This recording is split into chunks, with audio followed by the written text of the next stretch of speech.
Good morning. This is the Innovation Conversation. How you doing, Tom? I'm doing good, Kevin. Good to I'm see doing you. well. How are you this week? I am getting better all the time. All right, good. Good to see. Looking forward to NGA getting back on the road. So I'm excited about that. And it's going to be, I'd Well, say, I'm really excited about that whole technology track. We're not going to talk about that now, but the technology track, because I've got sessions, you've got sessions, Michael's got sessions. I think it's going to be really interesting. So I'm looking forward to that. it's been really fun prepping. I mean, we didn't do a lot of prep, but the pre-sessions with our panelists, uh, it's been pretty spirited in front of nobody. I can't imagine how spirited it'll be in front of a group. Yeah, I think it's going to be great. So anyway, the subject that we're going to talk about today is actually one that you and I, we weren't sure we wanted to talk about it, mostly because it's about Amazon. And as you pointed out to me, is that we talk about Amazon a lot. And a lot of it's most of it's justified because they innovate and do interesting things faster than in the innovation space more than anybody else. But it's important to pay attention to other companies. That said, there were three stories that ran last week, which in different ways sort of talked about challenges to the way Amazon traditionally has done business. And I just thought it was important to talk about it in the sense that, I mean, first of all, in the context of what it means to Amazon's own innovation process, and also what lessons can be learned by retailers, by what's happening. The first story was about how basically Mexican regulators are going after Amazon. And I'll just read the story that Amazon's been ordered by Mexico's Federal Commission on Economic Competition to reveal its algorithms and inform vendors on the platform of all the variables and factors that are taken into consideration in selecting promoted items to encourage certainty and transparency. And in addition, they want, this is a different part of it, they want Amazon to wall off Prime Video from the rest of its e-commerce service. Um, and I think that's fascinating. And I wonder, when I read the story originally, I wondered if this was akin to Mexico basically passing a law or regulation saying, hey, listen, we love magicians to come to Mexico and do their shows. But in addition, after they do their shows, they have to post online to explain how they did their tricks, lest anyone think that magic is real. We're protecting the consumer. And I wonder, is that a good analogy? Should Amazon be worried about somebody asking, requiring them to explain how the magic is done? Yeah, I mean, I think I can see, a few different sides of this. You definitely, don't want to, from a customer standpoint, you don't want to mislead a customer or use some kind of tactic that is dishonest in getting a customer to make a decision, to make a purchase decision.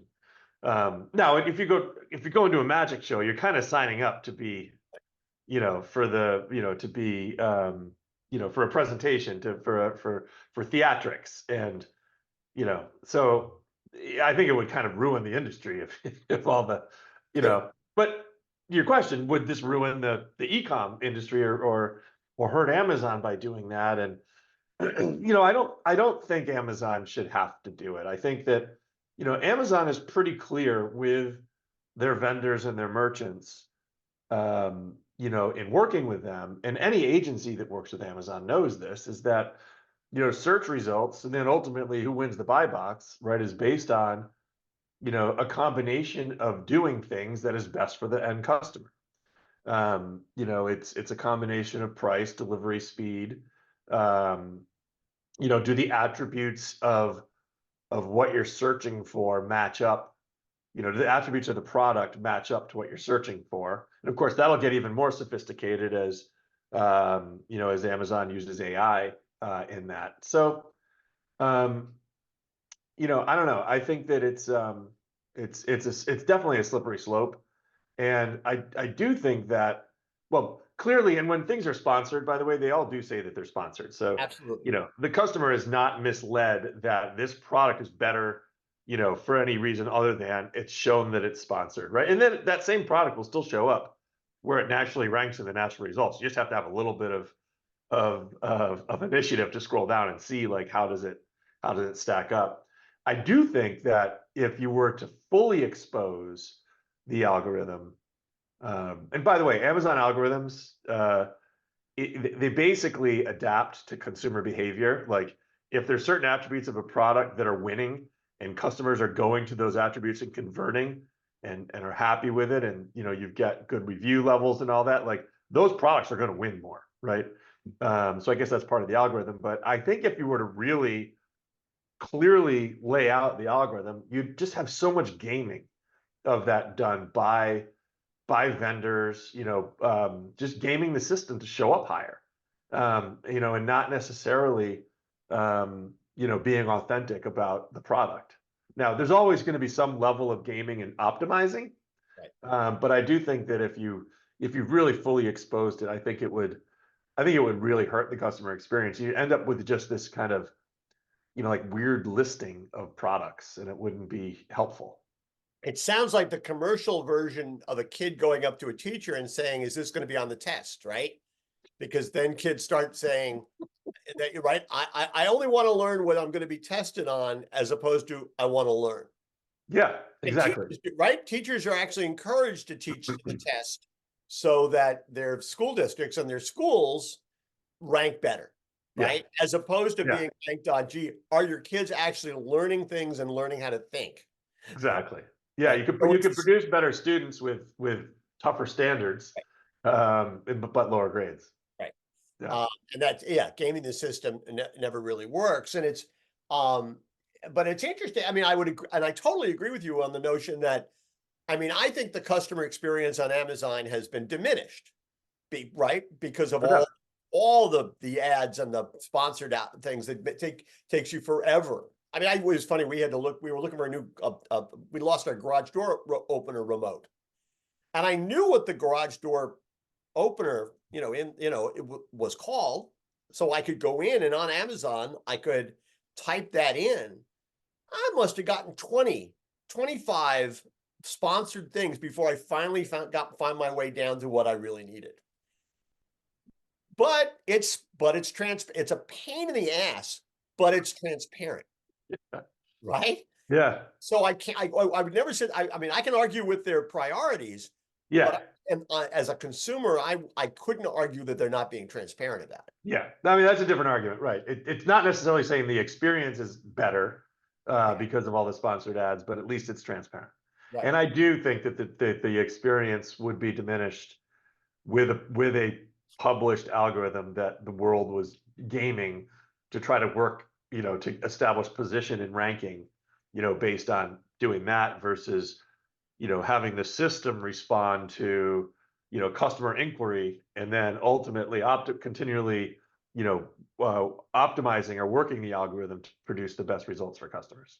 And it's not a direct parallel, but I wonder if you could also argue like retailers who make decisions on products that they're going to carry in their stores based on things like slotting allowances and failure fees and promotional allowances and things like that, as opposed to what are the really good products? What are the innovative products? Yeah, What are the products that I think my customers might want or need?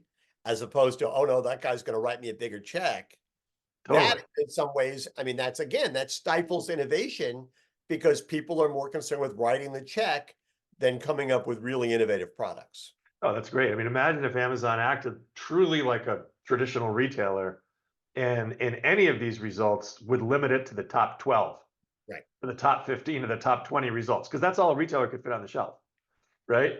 And so imagine then, what they would command from these merchants or brands to be one of the 12.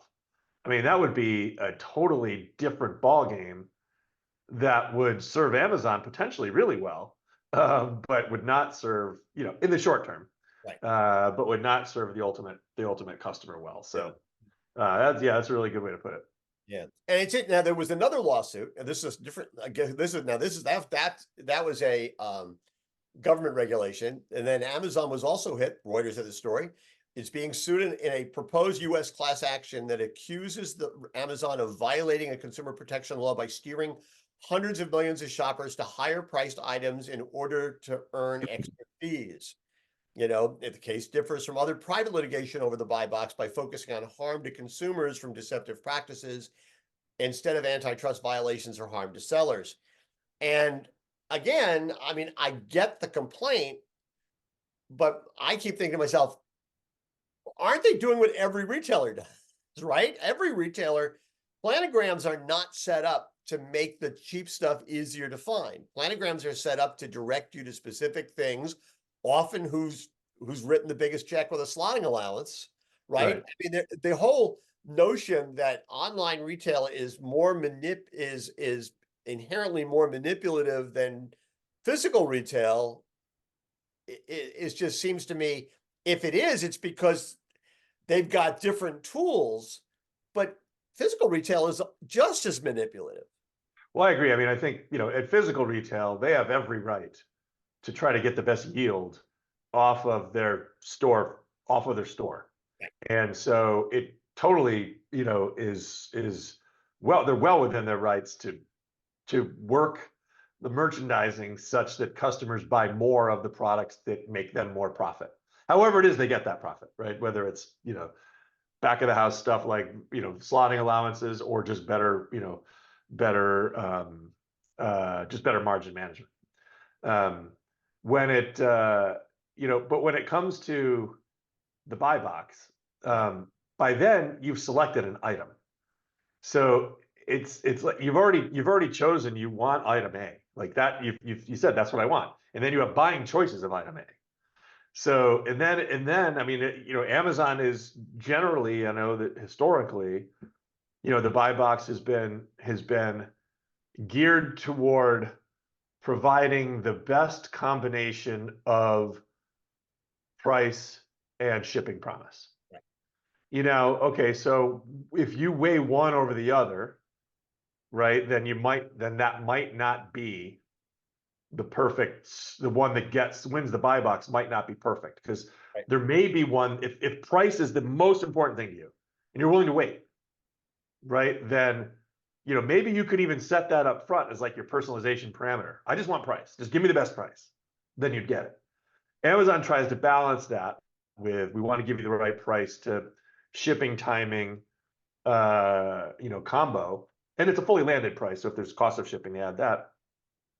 But Amazon will, if the product is in the buy box, if there are lower cost options available, usually Amazon will say there are lower cost options available from these sellers, and there's a link, and you click it, you can see the buy box expands, and you can see the other sellers, and you can make the choice. So, and if there's the ones that win, do they happen to be, using a bunch of the Amazon services that may help Amazon with revenue in other ways and help Amazon on their margin? Very well could.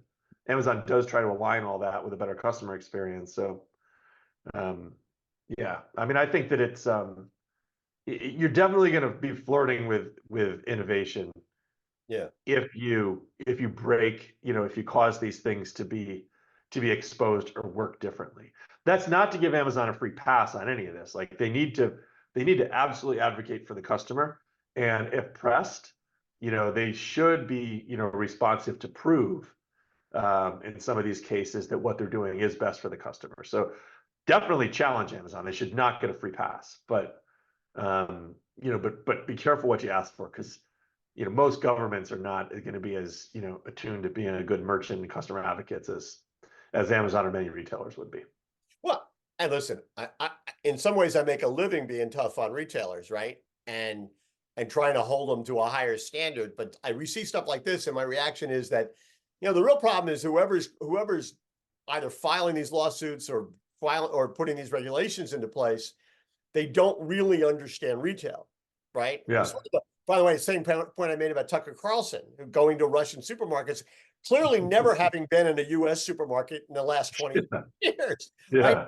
It was like, and so I think it's critically important. Again, these companies, I have no problem with legitimate, nuanced, appropriate regulation, but it's got to be all three of those things, right? Absolutely. And Absolutely. contextual in the sense that you understand how everybody else is operating as well. Yeah. Well, and Um, Amazon is, I mean, they're just in such a new, they're in such a powerful new position with such influence over, so many elements of customers' kind of retail and entertainment experiences, right? And the intertwining of those, that it's with such power comes responsibility. And, they really, and it's, I do think that it's right that government, you know, asks them and keeps them in check, right? I mean, I think that's healthy. And I think Amazon should respond to all that, in a healthy way. And I do think generally probably they have been, but when these things go too far, it's fully at Amazon's right to push back. yeah, Uh, but I think an example, and you and I agree about this, a place where Amazon probably has screwed up, at least in terms of the optics. I'm not sure about the legalities, is with their decision about Prime Video, right? yeah, And basically saying, oh no, as of January 30th or 29th or whatever it was, unless you pay an extra $3 a month, you're going to get commercials on Prime Video. And last week it was reported that there's a law. This one I predicted there's going to be a lawsuit because it was a unilateral, which struck me as without having read the whole contract, but sort of a unilateral changing of the conditions under which I was an Amazon customer. And in Mexico, part of what's going on in Mexico, they want them to split Amazon Prime Video off because they say it's an unfair advantage for Amazon to be able to use video to bring people into Prime membership. So that strikes me as stupid. Like, yeah, shouldn't retailers be able to develop these advantages? I mean, that's an innovation killer. But the yeah. lawsuit, Walmart just bought Vizio, yeah, or but Walmart's buying yeah, Vizio. Like, exactly. Um, but it strikes me that the lawsuit about the Prime Video change in pricing, well, that's got some legitimacy, and that's a place where Amazon probably could have done it better. yeah, I think it has some legs. We had talked about this even when it was first starting, being kind of rumored. Um, they do periodically increase the price of Prime. Not frequently, but every couple years. Um, it seems to me that the timing of this change would have made more sense the next time you're increasing Prime. Increase Prime to encompass this and the other costs and benefits of the whole bundle of Prime services, and then potentially then offer customers a lower cost opportunity to opt out of the ad free to go to the ad supported. Right. Um, uh, and then I think saying that you could save $40 a year, by or something like that by opting into the ad version, that seems like it could make sense. Right. Um, you know, the and you had mentioned, that, well, that's kind of how Netflix did it, right?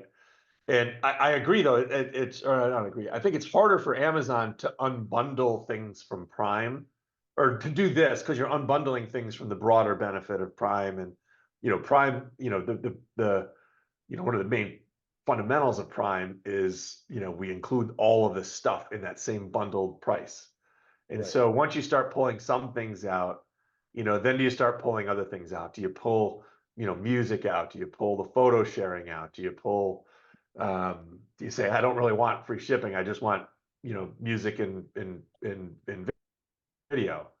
So that does get a little bit tougher because I don't think you really want to have a Prime program where you kind of select your Prime benefits.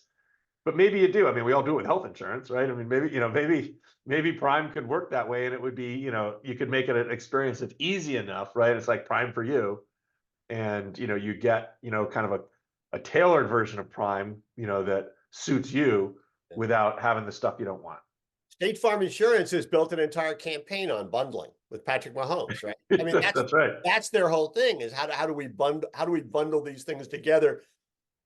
The idea being that it would save you money. I won't pass judgment on that, but Right. that's the notion. Yeah.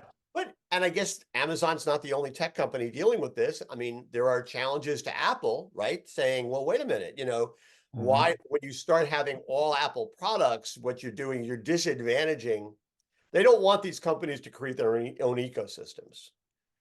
And yet I have to say, as a customer, I like having an ecosystem Absolutely. because Yeah. it helps me save time, maybe save money, but certainly it makes my life easier. And as a shareholder in the company with the great bundle and ecosystem, you definitely want to see that because that drives, the flywheel effect of growth and profitability, and stickiness for that company. So would it be your judgment though, in terms of that these kinds of does Amazon see these kinds of things as annoyances, we'll get through them, or do the kinds of things we're talking about today, do they create any kind of real threat to their traditional innovation processes, whatever those happen to be? I think when they're few and far between, they're more kind of annoyances. Although in any of those annoyances, certainly the group inside Amazon that has the program that's being challenged, will be, will kind of need to be doubly sure that they're advocating for the customer, doing the right thing, and have the right, level of kind of ethics, built into the capability.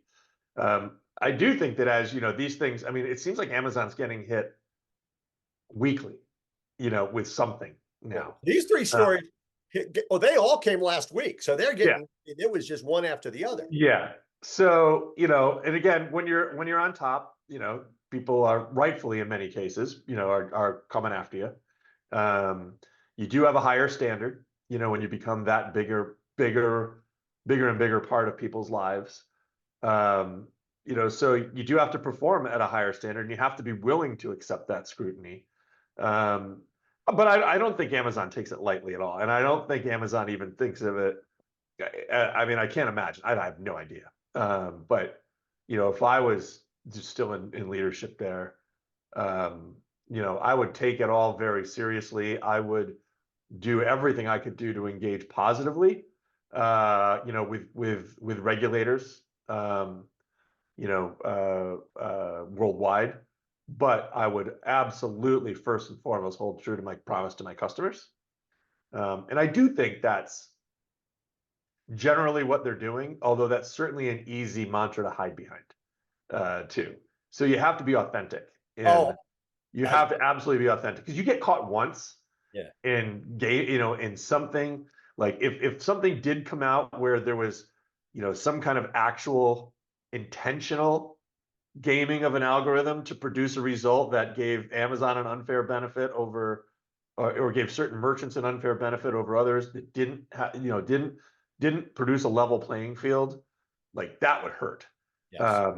And there could be an inadvertent outcome of an algorithm that you can tweak. But if there's ever anything intentional, I think that would really, really hurt them. And I just can't imagine, just knowing how that company is wired, and the customer obsession that they truly do have, that they would ever risk that. Yeah. Yeah. Two things. First of all, it was funny as you were saying, I was thinking sometimes when I read because I read all this stuff, sometimes it does sound like a mantra, right? And while, and I think it sometimes it seems to me that um a lot of what they do is defensible. It's certainly a lot of it's transparent, even if the customer experience sometimes is being diminished. But I think they need to be more, they lose control of the narrative sometimes. And I think that's always a negative. And Yeah. I think the larger lesson for other retailers, right, is that first of all, you got to really understand what your narrative is. You got to know what your story is.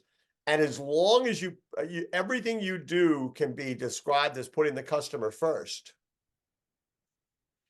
and be defended that way, it puts you in a much better, and this is like broken record for you and me, right? But at least that puts you in a better position moving forward. If all your innovation is built around the customer experience, excuse me, and Yes. making the customer's life better, easier, faster, cheaper. Absolutely. But I do think, or I don't think that across much of retail, I do think that gets lost. Oh, totally. And I do think that, you end up internally focused, you end up focused around, your internally driven metrics, often around profitability. It causes you to do things with the customer not even in the conversation. And there's just not enough. I don't think there's enough true Right. customer centricity. Everybody says it. Some do it. Right. I wouldn't say very few do it. There's a bunch that do it. A bunch that do it to varying levels, but it is not as pervasive, certainly, as it could be. And it's easy to fall into that. And by the way, it's really easy to tell, actually, when you go into a store, right? You Well, go to an H-E-B Tucker store. Carlson can tell. Yeah. It's easy for you and me to tell. If you go to an H-E-B store, you go to a central market store, go to a public store, you go to Dorothy Lane Market or Wegmans, you have and those are different kinds of formats. You have a sense that they're more in touch with their customer than if you, I'm going to say it, they hate me, but then you go to Stop and Shop, and you just get the sense that all the products are there, but there's no soul. Totally.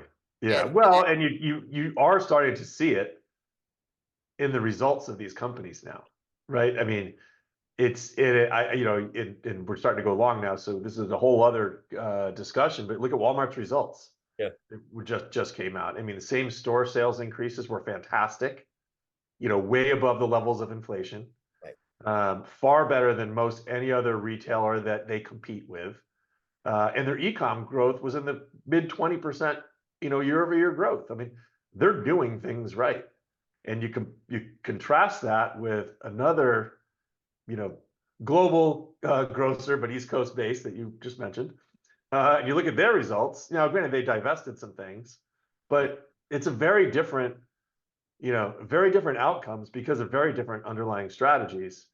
And I think both companies feel like they're doing things right, but one company, the customers are agreeing with that, and another one maybe not so much.